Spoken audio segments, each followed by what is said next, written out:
Good evening from beautiful Kuala Lumpur, Malaysia. And tonight is the night I'm looking forward to have for our second episode of this mini series with Andreas Dorn. Is a very powerful NLP coach. He's already online now. Andreas is a powerful NLP coach and mindset coach as well. And this topic, hi, how are you?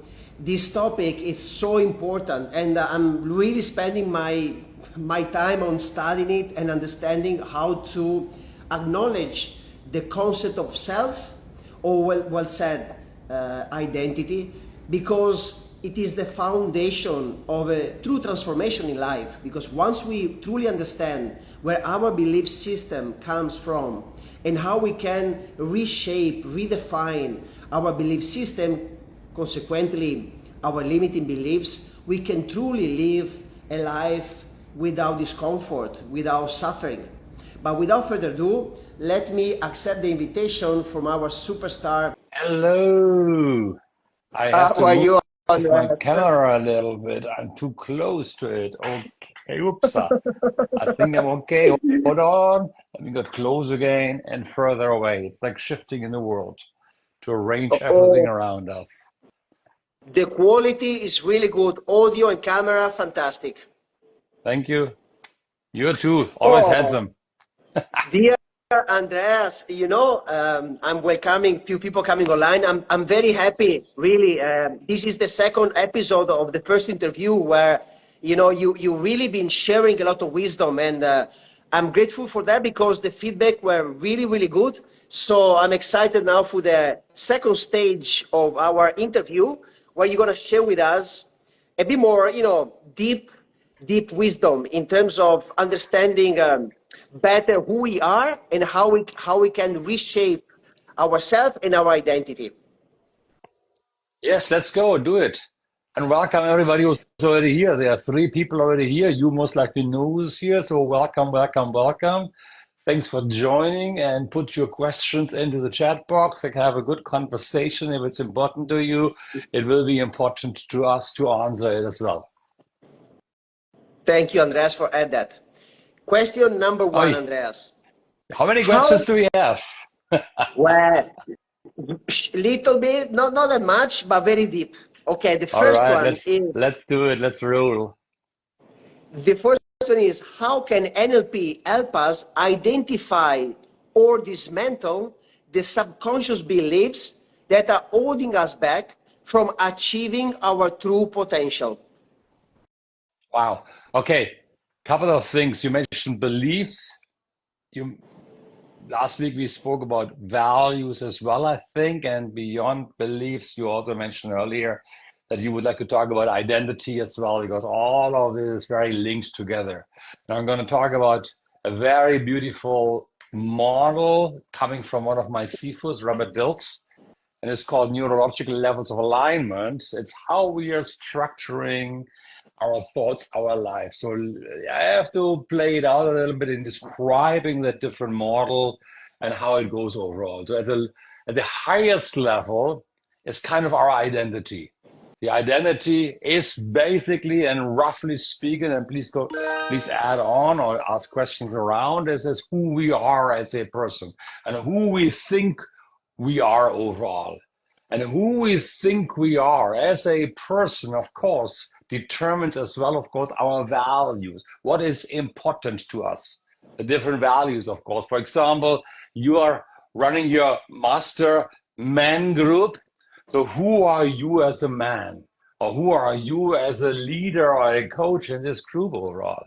And how you think of yourself as a man or as a leader, which determine the values that you have around this one. So what are the values that are important as a man? Now, a value is just a value. Like a value, you might say, for example, I want success. I want success. I want happiness.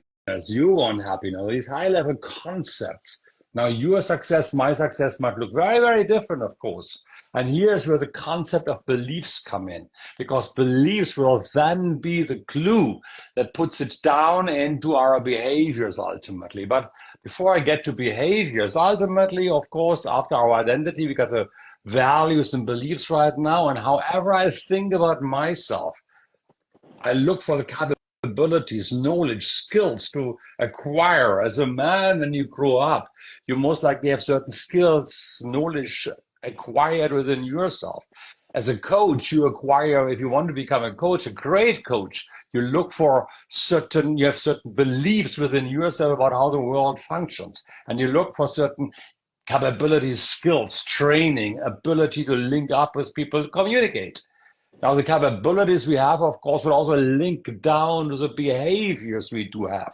So how we are expressing our values, beliefs, and the capabilities as well. And ultimately, this will then be the environment we choose to operate in. What kind of environment we are operating in, how we are looking at the world. Now, each of those values stacked up might have their own limiting beliefs around it. For example, I might say, as an identity level of belief statement, I might say, I am a failure. Or it might be a really high level, I am, expressed oftentimes in the I am. Or I'm a man is a concept of I'm a man. I'm a powerful man. Or I am just a man who's very humble or kind. Then, of course, we've got certain beliefs or values. I don't deserve to be successful, or I deserve to be successful. And the capabilities, I'm not smart enough to understand communicating, or I'm smart enough to acquire coaching skills. Behavior then could be, for example, I am not good in dealing with people. I can't talk to people. Or, hey, I'm a man. I can talk to anyone if I want to. And how you look again at the world, of course, is the world supportive of your identity, supportive to you as a man or as a coach overall. I bring these two examples parallel. That is the environment you choose to operate in. Now, Albert Einstein was saying that it's really hard to change belief at a lower level of occurrence. So if you want to just change behavior towards the behavior, much harder. But if you're looking at your behavior and you're saying like, my behavior is I'm bad in communicating ing words, then you can say, what are the skills I need to have, or what are the beliefs I do have about my lack of communication skills? So I might look for communication skills, but I might get as many communication skills as I want if my belief is too strong, saying like, hey, I've got all the communication skills. But if my belief is like, I don't deserve to communicate, or I never learned to communicate because my upbringing didn't support my communication. Kids should be heard, not seen. For example, should be seen, not heard. Then my belief might hold me back overall of ever being able to communicate or to coach people. That's a whole bunch already. And of course, at the highest level, if you are saying I'm a failure or I'm an excellent person, these two things that influence everything at the lower hierarchy level. And that is hard. Now, you live your best life if everything is nicely aligned. So if your identity is who you want to be, if your values are in alignment, if your beliefs are congruent, or in alignment as well. If you have the right skills and the right behaviors to express, then you live in an awesome, wonderful, beautiful environment because you look at the world with a pair of different eyes. That was a whole bunch already. I spoke for how much? By 5 minutes.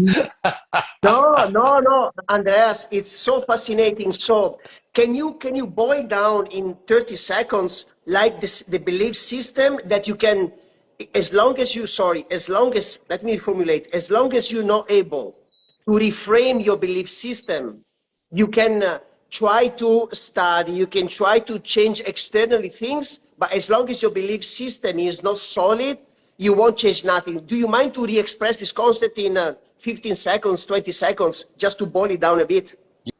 Yep, absolutely. And I'm not talking about identity now. I talk about belief system, of course.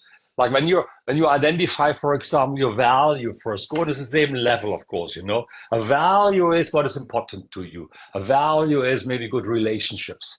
But a belief then, the system of beliefs or the belief overall is linked together. How do you express that relationship to people?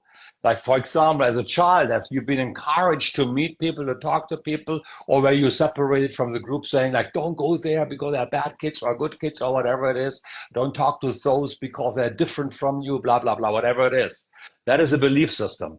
Now you got to be aware of it, of course. You know, how do you look at the world? Because beliefs, of course, are very, very unconscious, and that's the problem. We are not aware of it. We are just looking at the world like it, and how do we become aware of it? Whenever something is different, how you look at the world, how I look at the world, we look at the same event, and we have different interpretation. It must be because of a belief. Basically speaking, you can say everything you look at is tainted by your beliefs. Is tainted by your beliefs, positively or negatively, of course. So you got to be aware of it. And if you are not getting what you want, it's really about, and you are trying hard to make it happen as a behavior, but it doesn't work, it must be deeper. If you have all the skills you want to have, but you still don't get it done, it must be deeper in your belief system. But it's about, belief is basically, how do you look at the world? Half full, half empty. You know, dear Andreas, I found it so immensely powerful. And at times I'm asking myself, you know, it is in its simplicity, you know, it's just purely acknowledging, you know, and look within and try to understand, you know, how we process, how we respond and react. Let me see if you agree with me. For a person that has no clue, never done any kind of, let's say, inner work, I'm not talking about spirituality, simple awareness, okay? I believe that, I firmly believe actually, this is my belief, that in order to understand where our beliefs lies, it's simply to acknowledge, pay attention how we respond or react to certain situations or certain words or certain even small traumas.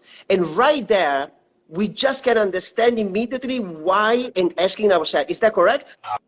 Absolutely spot on, Maury. Look at the same situation. For example, you look at a Ferrari, or you look at a, let's say you're in Malaysia here. I'm not sure who else is here from Malaysia. So far, it's only one viewer that's most likely me. I don't know if somebody else will come, of course. But let's look at a car. How do you think about a car? For example, I think a car, to me, coming from Germany, different value system, different belief system, oftentimes it's just about convenience to get me from point A to point B. In Malaysia, very much a car is still very much of a status symbol. So there's this overall belief system in the society, have a good car because it expresses something. The value of a car, of course, is much higher level. So if I go to talk to friends and say like, hey, your car is just a car, they're like, no, my car is so expensive and so beautiful and so whatever. I'm spending so much time and money and wash it overall. You have a different interpretation. It must come from a belief of how we are looking at the world, how we look at transport. It's easy. Everything is beliefs. Everything is beliefs. The moment somebody has got a different opinion from you, it's most likely grounded in different beliefs. Now let's go to another level, but stay in the same topic. What role does visualization? We anticipated a bit. You anticipated in the previous interview. What role does visualization plays in reprogramming our belief system, and how can NLP enhance this process through visualization? I give you two things. Many people believe in visualization, and I'll tell you one thing: it can actually be dangerous. Why can it be dangerous? Because if you just start with visualization, two points. You just start with visualization, but let me rewind first. All the beliefs that have been installed inside of us come from our childhood, from our upbringing, from our parents, from our education, school, teachers, culture, whatever gets inside you, of course. And we are oftentimes no longer aware of it. We are running around as an adult trying to make the best out of the life we have right now. Now here, I come and say, you got to visualize. Of course, visualization means holding the pictures in your mind, visualize a better future. Now, the thing can happen, of course, if I visualize, for example, easy example, I want to lose weight, which many people want to have, of course. Many people are overweight nowadays. There's a big problem of obesity, I believe, obesity, of course, you know. But if my mind believes food is good for me, and if I'm more well-built overall, or my parents told me you got to eat your food because somebody else across the world doesn't have enough food and don't get up because Papa worked so hard for the food on your table. And if you don't finish your food, then Papa will be very angry or Mama will be very angry. Mama worked so hard. So you learn as a little child, innocent as you are, better eat the food because you don't want to upset your mama and your papa. Now you are as an adult, try to lose weight, try to reduce your weight. Your mind is going to say, no, can't do lose weight because mama and papa is going to be angry again. Okay, you're a good boy. Stay as you are, keep eating the food. And that is hard. And then we are realizing, hey, even if I'm losing weight, I don't feel good. I'm putting it back up again, ping-ponging around, losing weight, putting on weight, losing weight, putting on weight. Sooner or later, I'm going to say, I can't do it. I'm not making it happen. I'm just a failure. I'll never succeed in even losing weight. I can't make it happen because it's even worse overall. Or you create a part inside of you, even more dangerous.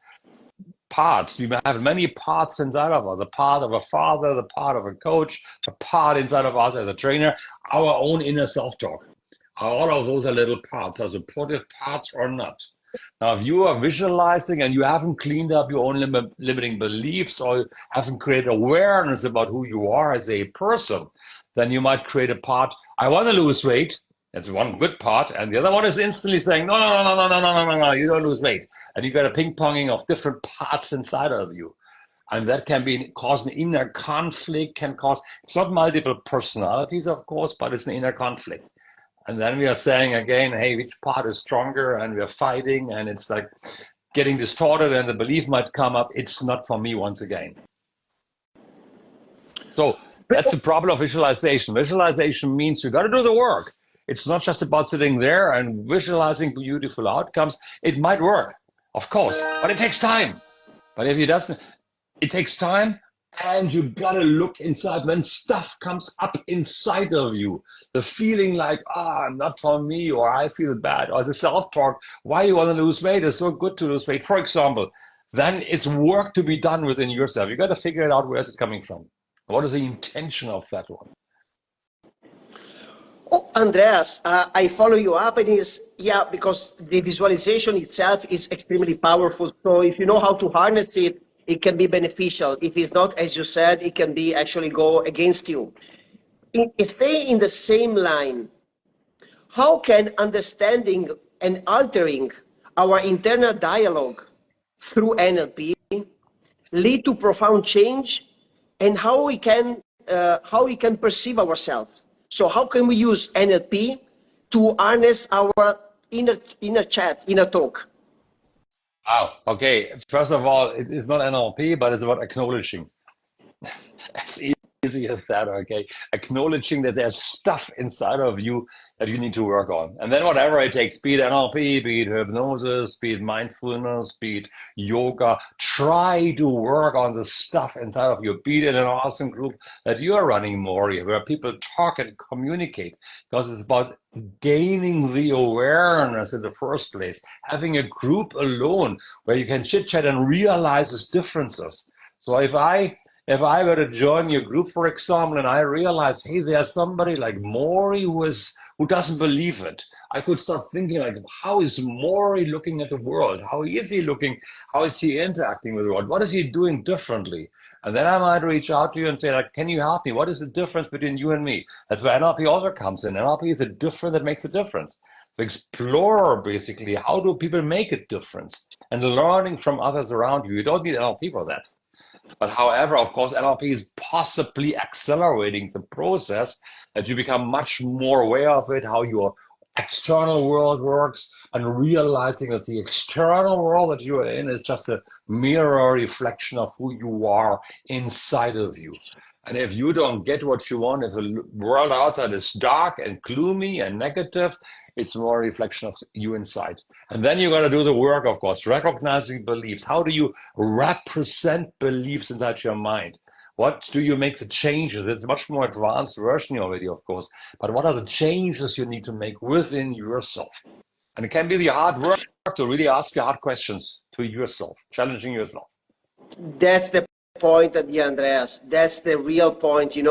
Actually, we are so programmed by this society, which constantly bombard us, telling us, look, the validation, don't look within. Just buy the new car, the new apartment, the new dress, the new Prada bag. So we are trained not to look within, but to find validation outside, because it takes, I say to the guys during our men's circle, that a courageous man or a courageous woman, of course, it takes courage to go within, because within we all have our demons, our shadows, our traumas, and it takes courage to deal with them.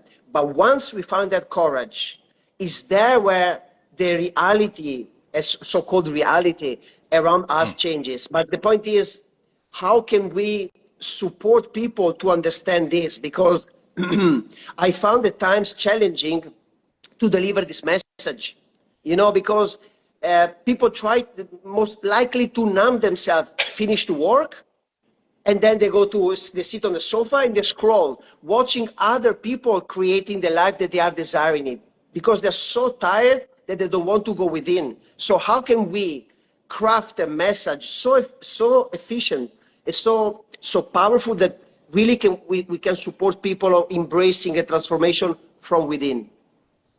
It's like Neo in the Matrix, right? It's about free your mind. Become aware that you are living in a matrix, getting influence from the outside world, and not encouraged to look inside, actually. Or getting encouraged and even looking inside is a business overall, isn't it? But let's say you're not encouraged to go so deep inside, because, hey, then you might not buy anymore the iPhone or the Samsung, or you don't consume anymore. And what will happen to the economy? Of course, we are supposed to get numbed out. Of course, we are supposed to get numbed out. So the question is really about freeing your mind. It's about, again and again, it's about becoming aware that there's more to you. There's more potential, that who you are right now is not who you deserve to be, can be, whatever. And it starts oftentimes when people realize it. They're getting the feel like, okay, I realize it right now. What do? I go back into the matrix. I drink more alcohol. I watch more movies. I'm numbing myself out some more because it's uncomfortable. And if I'm uncomfortable, then my mind is screaming, get back into the gray zone, get back into the gray zone. It's oftentimes very important to find a group of like-minded people. That's why you're doing the beautiful work overall, finding a group of like-minded people. When I'm encouraging people also to join my Facebook groups overall, encouraging like-minded people to communicate with each other, to exchange ideas. And when those people come together, it's a multiplication impact, because you realize you're, first of all, not weird. You just started to think differently, behave differently. You start to wake up. It's about waking up overall, getting out of a negative trance into something more positive. And then in conversations, sometimes doing the explorational work within yourself, or learning NLP to wake up and learn how to manage your mind ultimately as well, to know you can get out of that spider web. And I will add in a point, as you said, and I add absolutely yes, the power of the community.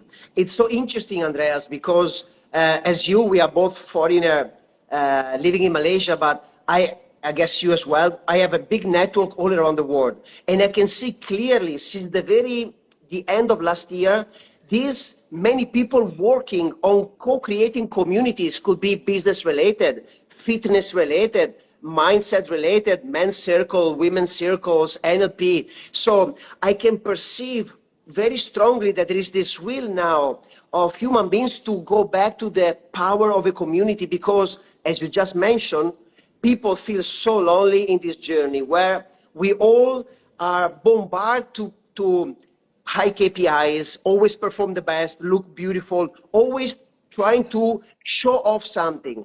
And there is this need to be actually vulnerable, to be able to remove masks. And the community creates this kind of safe space where women and men can gather together and be honest to themselves. And you feel safe. So I believe that the key word for the next 10 years, that's my assumption, but that's a belief, a strong belief that I have.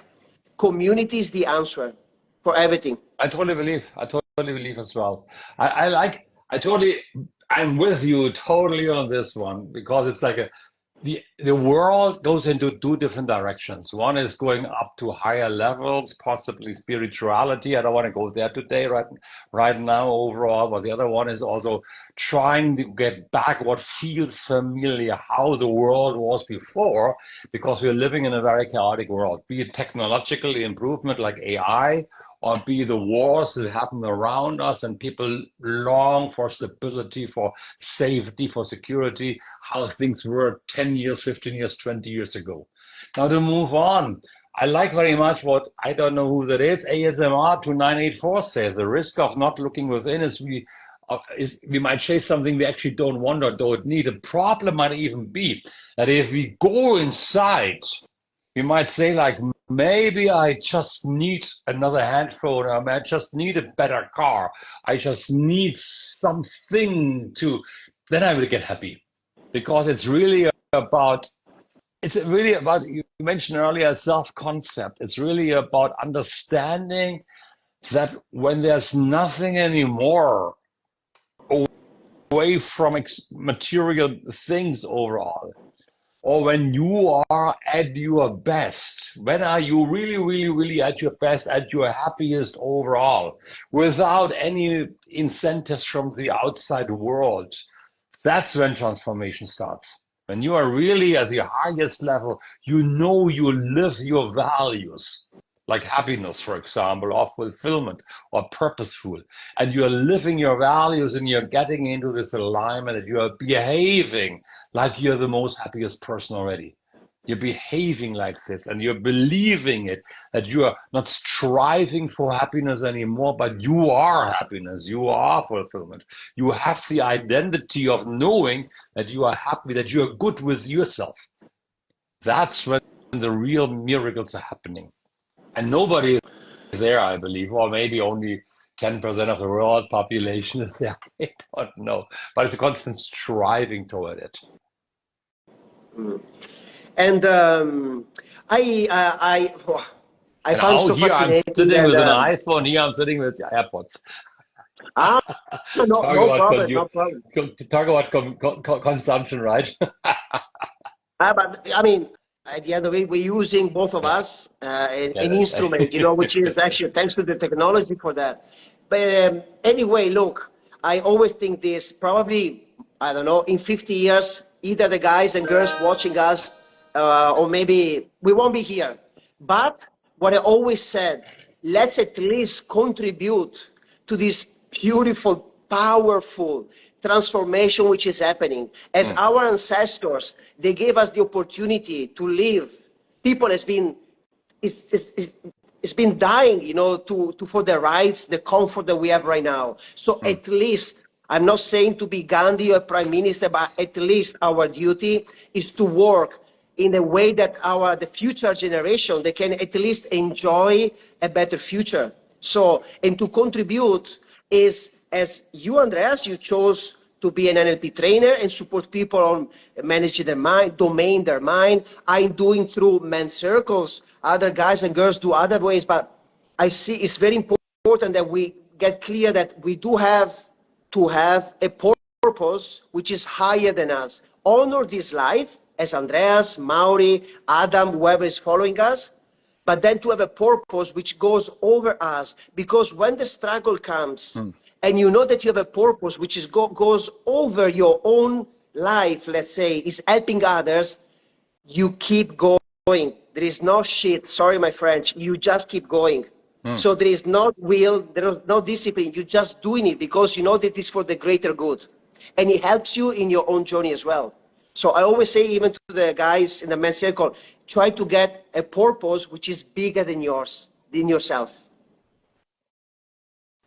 Okay, what is somebody else saying? ASMR again. I'm unhappy the further away I am from my ideal self, and the only person answers to my ideal self is myself. Yes, absolutely. Many times I lived my life trying to be somebody else's ideal person. Of course, we all have that. We all have that. We are learning this as children, that we are dependent on other people, on our parents, of course. Nothing against that one, of course, but it's about a journey of discovery. It's about really going back, and that can take months, it can take years for some, can take days or hours even only for some people. It's really about understanding within yourself, when are you feeling at your best? And that when time flies overall, it just moves along, and you feel good about it, and you can't stop doing it. You wake up in the morning time, you want to make it happen. These are the times when there will be something across all in your life where the same thing happens over and over again. It's patterns, the patterns of excellence within yourself. You got to identify your own story, your own narrative. And there is something within yourself where you always at your best, and there's something inside of you where you're always at your worst. And then I'm just inviting you to do more of what you are doing at your best. For now, that might be something that you like. Maybe in 5 years' time, in 10 years' time, it might shift again, of course. But it's about seeing your life, and that's again male language, seeing your life as a great game to play.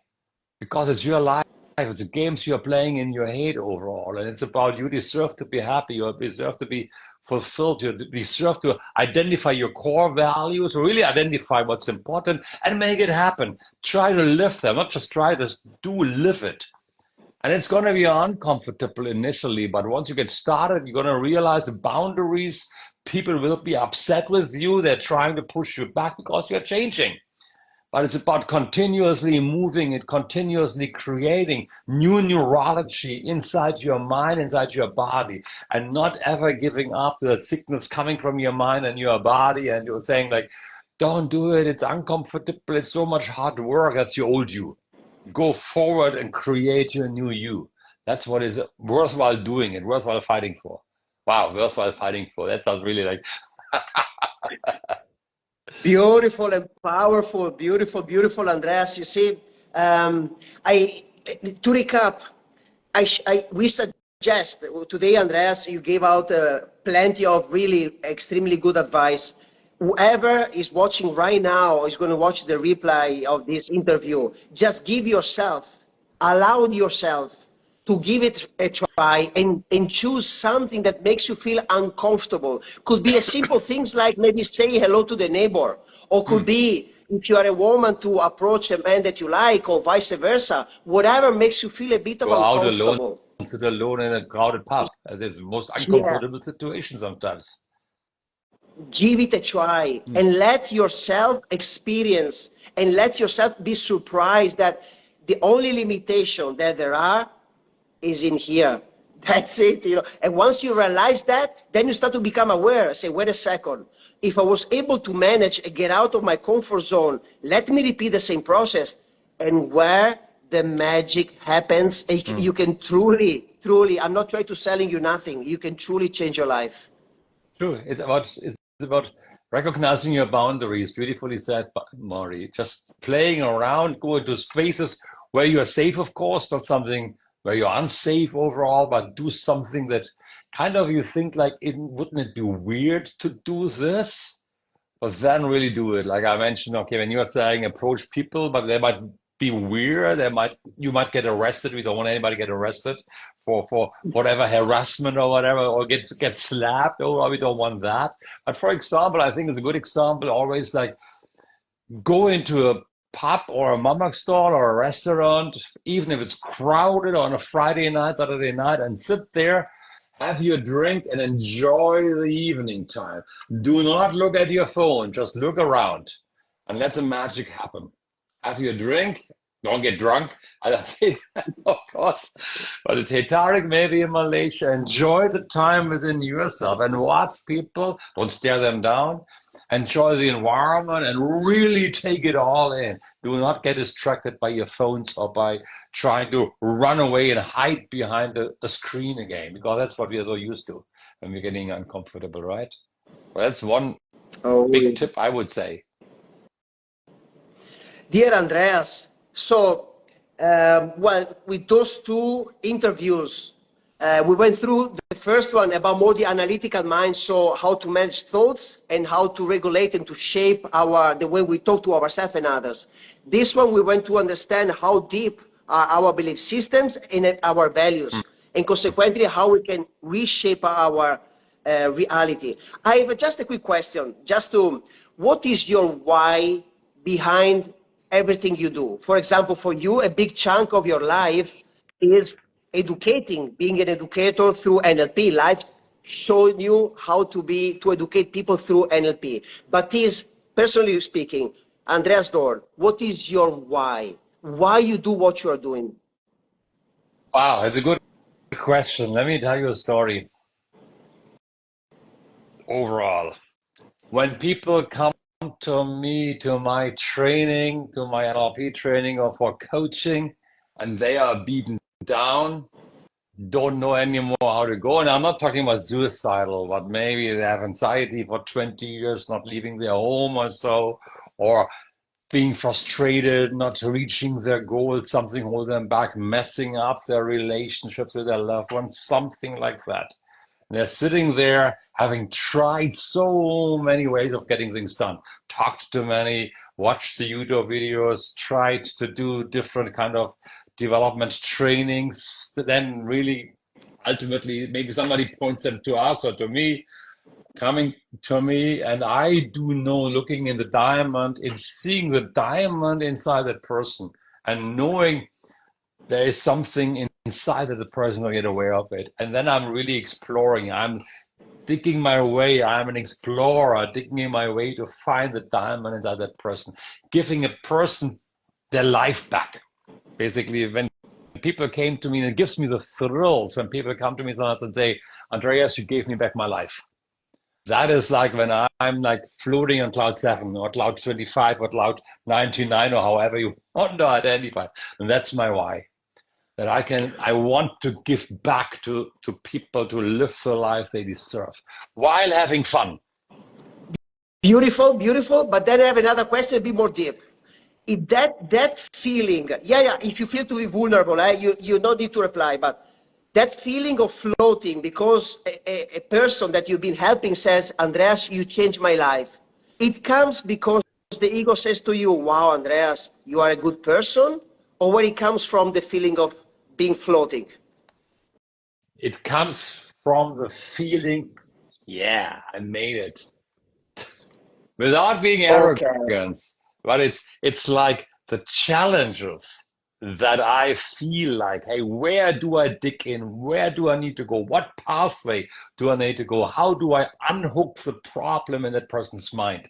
And then finding that little screw to unscrew it or crashing it open, opening the door of possibilities. That's giving me the thrills. So it's really about the challenges that I'm facing sometimes. I sometimes say, it's a good question, Maury. I sometimes tell my clients, they're saying like, what do you do with people when they're in the training, for example, and they are resistant and they want to learn, they don't want to be there? And I say like, I just love that the most. Because I do know that in about 1 hour or 2 hours time in my training, corporate training, they are on my side and they want to learn and they started this journey of discovery. And they're going to come in the end of 2 days training or so and saying like, wow, that was worthwhile coming here. Thank you so much. Again, another thrill. Because I said even the previous interview, actually, I get to know Andreas because I study myself NLP at Asia Mind Dynamics in Kuala Lumpur, actually, where Andreas and Najwa, his wife, are running it. And I highly suggest it's one, for me, the best NLP center in Malaysia. But beside that, thank you. Doing other interviews, I always talk to, I'm not say this to sell nothing, but because I really believe in that. But I noticed this, in many healers, most of the time, they heal to validate themselves. I am enough because I'm helping people. So because I've been asking myself the same, why am I doing what am I doing? So in my case, through the journey that I am, the amazing realization, acknowledgement is simply an acknowledgement. I firmly believe that is a very deep belief. It's an awareness. We are the same. We come from the same, and we're going to go back to the same. So the idea to facilitate to another human being is only the separation that there is in my mind, that as human beings we separate, we live in duality. By helping that person, I help myself as well, because we are the same. So I was able in this way to remove the ego, to say, oh, hey, Mauri, you are a good guy, you are a good person because you're helping people. I'm not helping anyone. I just do Open what doors. I believe. Yeah, it's simply facilitating the journey of myself and others, because we are exactly the same stuff.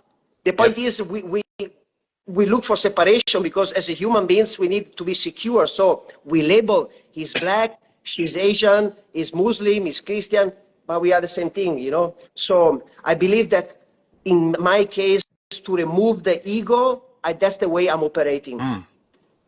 And yes, it's the last station of the hero's journey, John Campbell. Yes, absolutely. Yeah. And it's like what we have also in our door in Asia Mind Dynamics as a wall. Hopefully, maybe you still remember it, Maury. It's coming from one of our CEOs, creating in a world where people want to live in. We are teaching tools that people want to, we're teaching tools to help change a world where people want to live in. It's a beautiful journey, my man. I don't know. Andreas, last question. If you were in the position to change one thing in the world, what would you change? And then we wrap it up. Wow, what would I change? Hold on, let me go back to Alban Art, back to our earlier conversation. If we live in happiness, whatever we do is makes ourselves to live at stage. I'm not sure. What was one thing I have to understand it later? Sorry, I don't want to. What would be one thing that I would change? Respect the other person's model of the world. Basically, I believe the world does not have enough, the people don't have enough respect for each other nowadays. And everything starts with respecting somebody else's point of view, understanding where they're coming from, trying to understand where they're coming from. And only, we always judge people. That's a normal thing. You always label people. You indicated it earlier, Maury, but it's about getting into a position of trying to be non-judgmental, but being at a position to saying, even if I'm realizing I'm judging, realizing it already is good, but then still respecting and exploring and saying, like, where is that person coming from? How is that person doing? How is he or she thinking? How is it possible that he or she messes up his life while creating success ultimately? Not necessarily accepting. I don't want to accept all the bullshit, what Altman said right now, but it's starting with respect first. Respect. And respect is everything to me first. And if I were to change something, I think the world would be more peaceful if there would be more respect in the world. And we, in this beautiful, yes, absolutely, yes. And with this beautiful note, I say once more, Andreas, I respect you really as a coach, as a mentor, as a man, as a husband of your beautiful wife, as a good friend, and thank you very much. Thank And please you, keep going. Maury. Even, I know that you do with your students, to share as much as possible that it is really possible to shift, and we don't need to be monks living in the jungle and meditate 8 hours to live a fulfilled life. Just to be a little bit aware and to have the courage to do the work. Yes, go do it. Oh yeah, fuck yeah, 100%. Thank you for having Absolutely. me, Maury. Thank you so much for having me. We can do more often, more of that. I totally enjoy that. It's really, really amazing. I love your questions. I love your thoughts. And of course, I love the work you do. And I love the person you are and have become and are going to be. And I always say Ubuntu, which is from the Zulu, is a tribe that says, Zulu in South beautiful, Africa, I isn't it? am, yeah, it says Ubuntu means I am because you are. And the man that I am, it is even because I've been studying NLP. So it's Yeah. always recognizing that we are the outcome of so many actions that we've been giving and receiving. So acknowledging again that we are the same, we come from the same, and we're going to go back to the same. I found it so beautiful, powerful, and it gives me power to keep going doing the work. Yes, and let's continue doing this. And as we wrap up, I believe so.